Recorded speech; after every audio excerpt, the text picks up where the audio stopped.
Graça e paz, meu irmão, 12 de outubro de 2025. E a mensagem de hoje está em Salmos 131, versículo 1. Diz assim: Senhor, o meu coração não se elevou, nem meus olhos se levantaram. Não me exercito em grandes assuntos, nem em coisas muito elevadas para mim. Nesse devocional, nós temos a certeza que aquela pessoa orgulhosa, aquela pessoa que se sente grandiosa, que quer ser centro de destaque, quer ser notável no seu meio social, na sua igreja, entre as outras pessoas, ou seja, aquele que quer se elevar, né, não deve ser a direção, não deve ser o propósito do coração de um homem que serve ao Senhor. O salmista nesse aqui, ele não traz o que na verdade causa essa, vamos dizer assim, essa reflexão, essa consciência. Mas nos permite dizer que essa consciência é necessária porque essas posições ou essas posturas, elas acabam virando posição de, principalmente de arrogância e de falta de humildade do homem. E isso, comparando com a mensagem, com o propósito de Deus, como por exemplo, quando ele se coloca lavando os pés de seu discípulo, isso claramente a gente vê que não é compatível com a, vamos dizer assim, a simbologia de uma vida cristã perfeita. Comparando também com o amor, com a necessidade de perdão, com a caridade, com a compaixão, a arrogância, ela é um sentimento, é uma posição que leva o homem à destruição.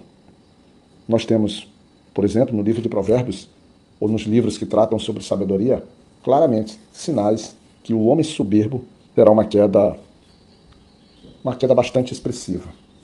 Mas às vezes a gente percebe que tem pessoas que elas não compreendem isso e que elas querem serem grandes, elas querem uma posição e uma honra em excesso.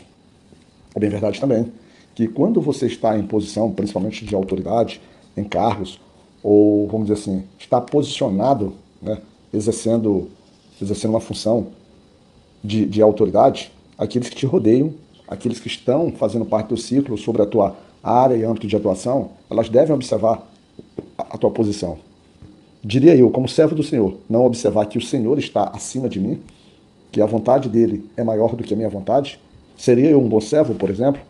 Então a minha própria posição de reconhecimento da minha posição em tese inferior à posição do meu Senhor, e quando eu estou falando do meu Senhor, eu estou falando nesse momento do meu próprio Deus, ela me leva a uma situação de reconhecimento e grandeza em que meu coração não busca ser grande, não busca a opulência das luzes, a opulência do destaque, não.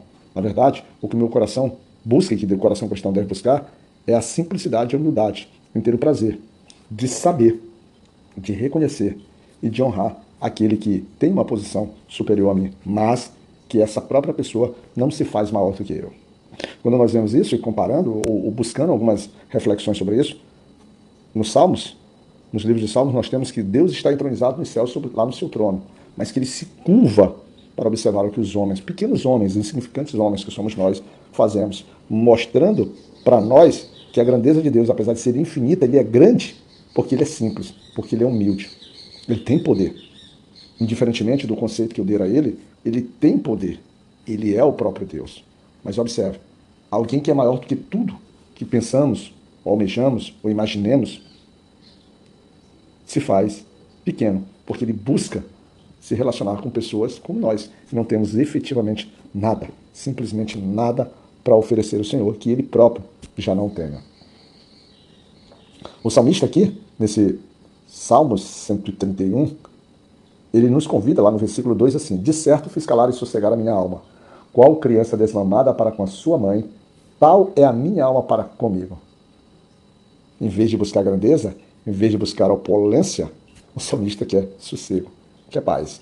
E tudo que ele faz é descansar nos braços do Senhor, é descansar na companhia de Deus, é se colocar como Adão se colocava diante do próprio Deus ali no Jardim do Éden, até que a sua insensatez, a sua loucura, a sua falta de confiança e de visão e de fé no Senhor fez com que ele, através da sua mulher, conhecesse o pecado e negasse a superioridade, a posição de honra, de prestígio que o Senhor tinha sobre a vida dele.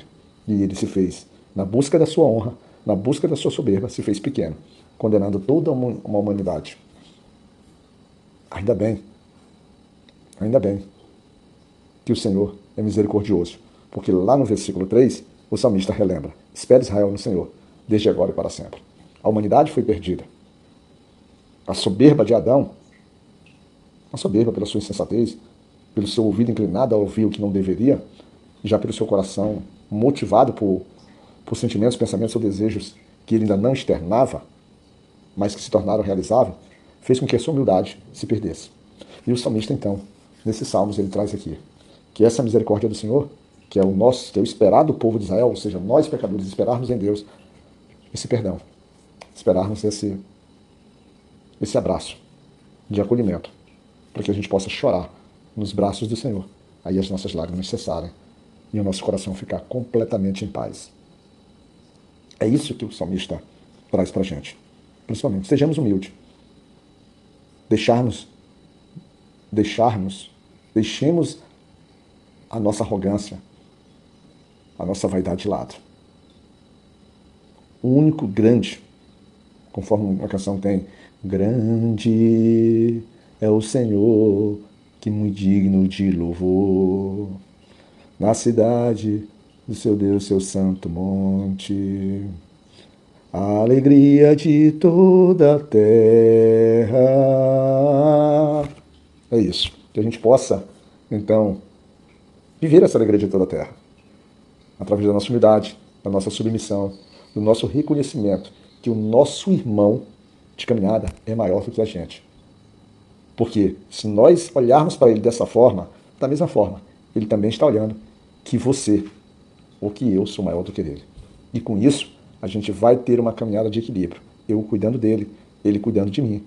E Deus, é claro, cuidando de todos nós. Fica na graça de Deus e Pai, meu irmão.